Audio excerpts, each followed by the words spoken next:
Bien, comenzamos rápidamente el programa con los temas que tienen que ver con el menú, digamos, el menú informativo, el menú dedicado al programa de hoy, que tiene que ver con la formación por parte del Ministerio de Educación de una comisión para impulsar la educación en zonas rurales. Es objetivo prioritario de este gobierno, no porque lo digo yo, sino porque lo dijo la ministra Marilu Martens, intentar como sea reducir la brecha entre educación urbana y educación rural. Las diferencias son abismales, 19% a 51%. Por ejemplo, en el caso de comprensión lectora, en matemáticas por ahí va la cifra, digamos, no es nada alentadora.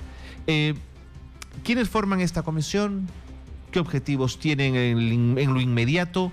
Vamos a conversar con Verónica Villarán. Ana Verónica, ¿cómo está? Bienvenida, gracias por estar en Escuela Abierta en un día como hoy.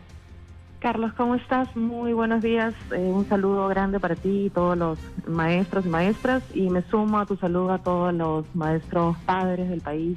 Un feliz día para todos ellos. Verónica, ¿cuándo se conformó esta comisión?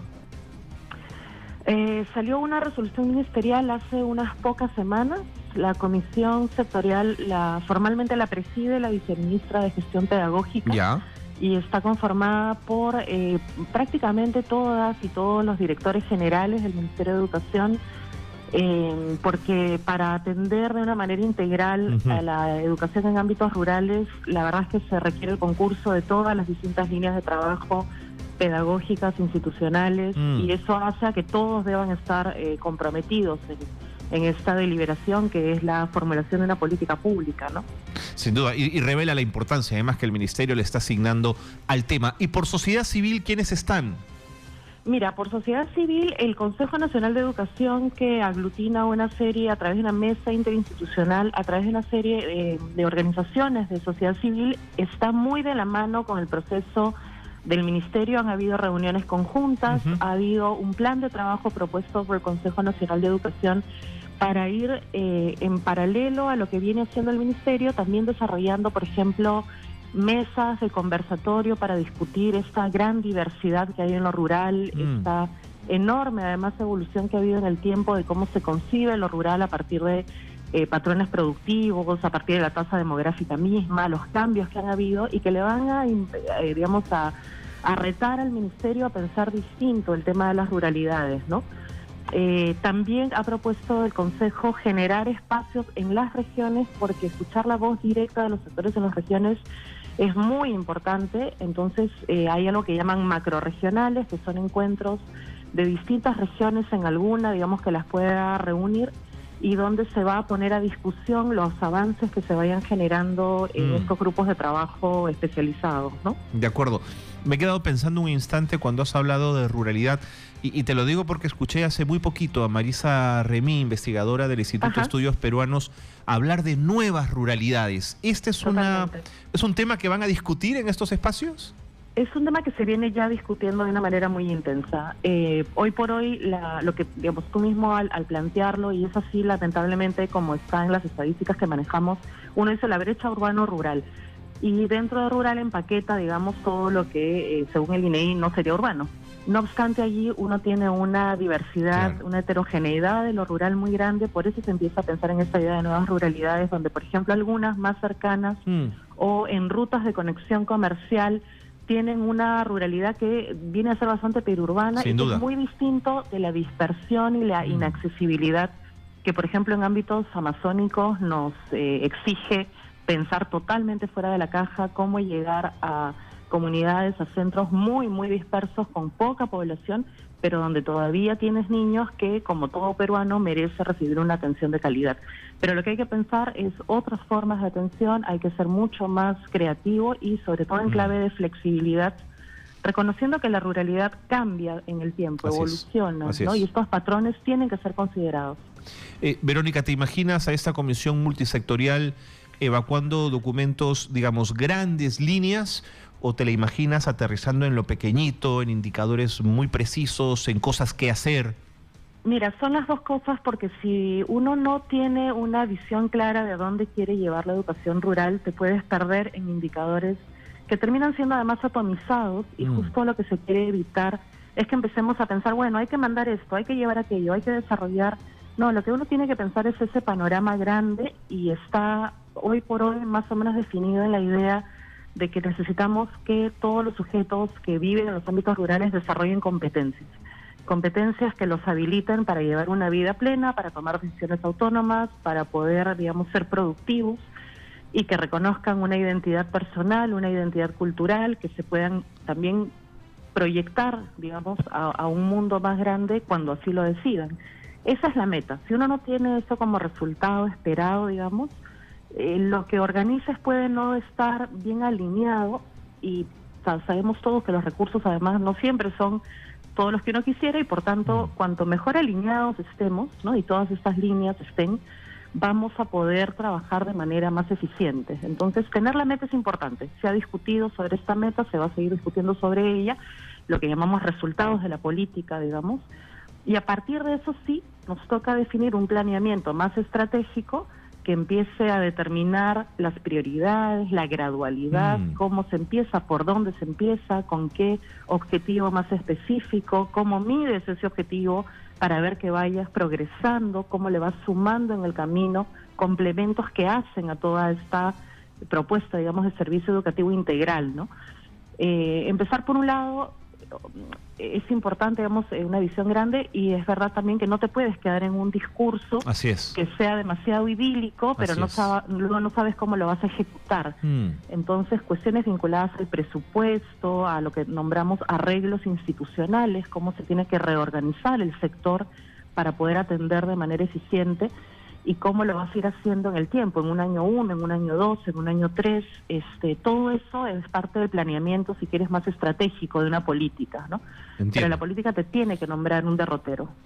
Ahora, en paralelo a esta comisión y a estos documentos y a estas investigaciones que están trabajando, el Consejo Nacional de Educación está desarrollando también las líneas matrices de lo que será el nuevo proyecto educativo nacional. Y mientras te escuchaba, pensaba si deben existir vasos comunicantes o niveles de articulación entre lo que podría salir de esta comisión multisectorial y el desarrollo de ese proyecto educativo nacional. Totalmente. De hecho, ya el proyecto del PEN que tenemos al 2021, digamos, vigente al día de hoy, nombra a la educación rural, plantea la importancia del desarrollo de la educación rural. Sin lugar a dudas, ya en sí mismo entonces es un referente para esta política.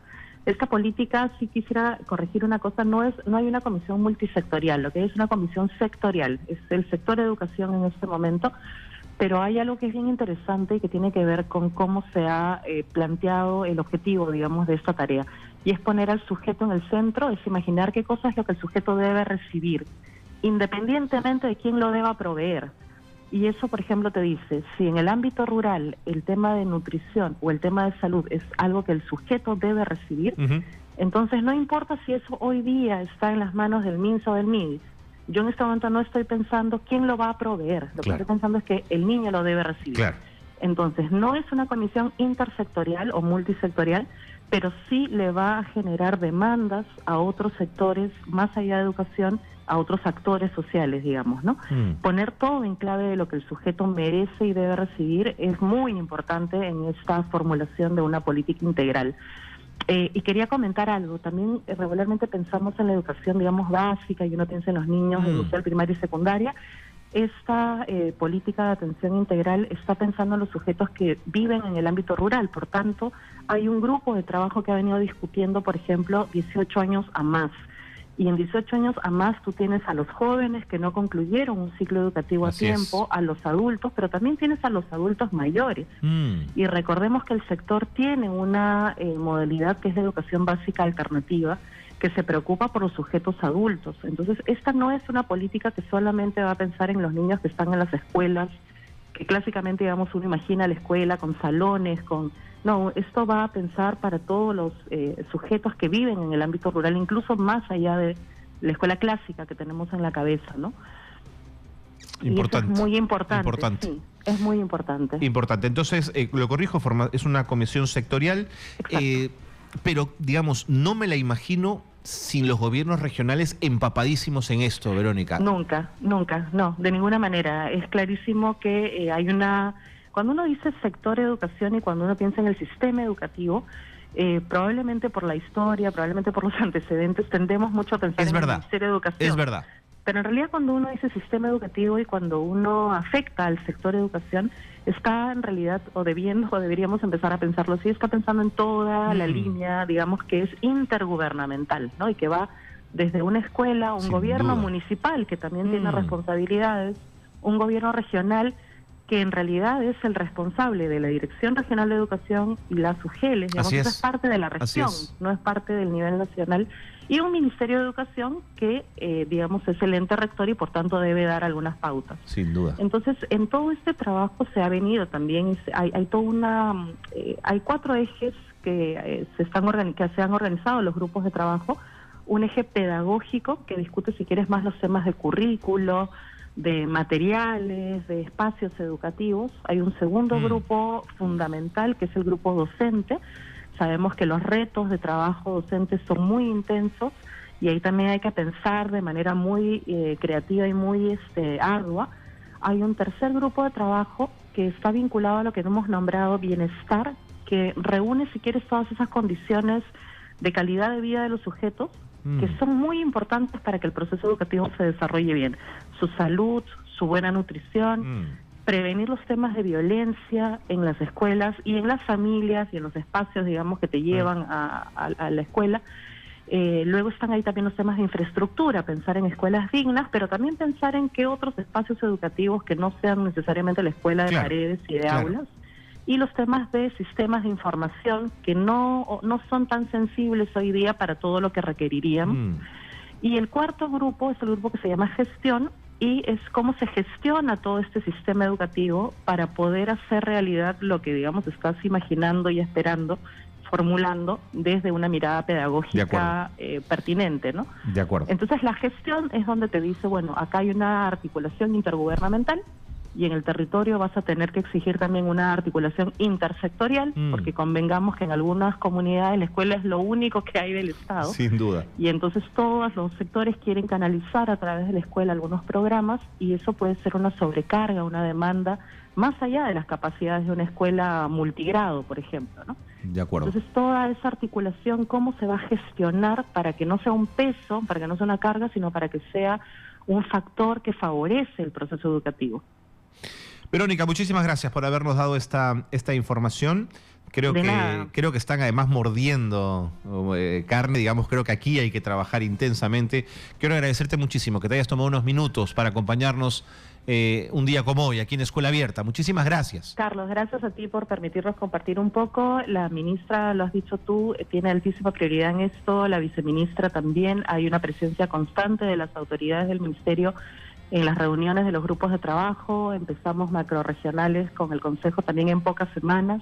Las regiones tienen una voz importantísima y estos actores van a ayudar también a colocar esta voz en esta construcción. Va a ser un proceso muy intenso, muy arduo, y esperemos que estén todos pendientes y que hagan llegar también sugerencias, preocupaciones, alertas, ¿no? Muy bien. Un abrazo nuevamente. Verónica Villarán ha estado con nosotros, que forma parte de esta comisión sectorial para impulsar la educación en zonas rurales. Ha estado con nosotros contándonos de los esfuerzos que se hacen internamente para poder proveer de insumos, de documentos, de miradas que permitan acortar las brechas entre la educación rural y la educación urbana. Son las 12:19. Pausa y seguimos con más en Escuela Abierta.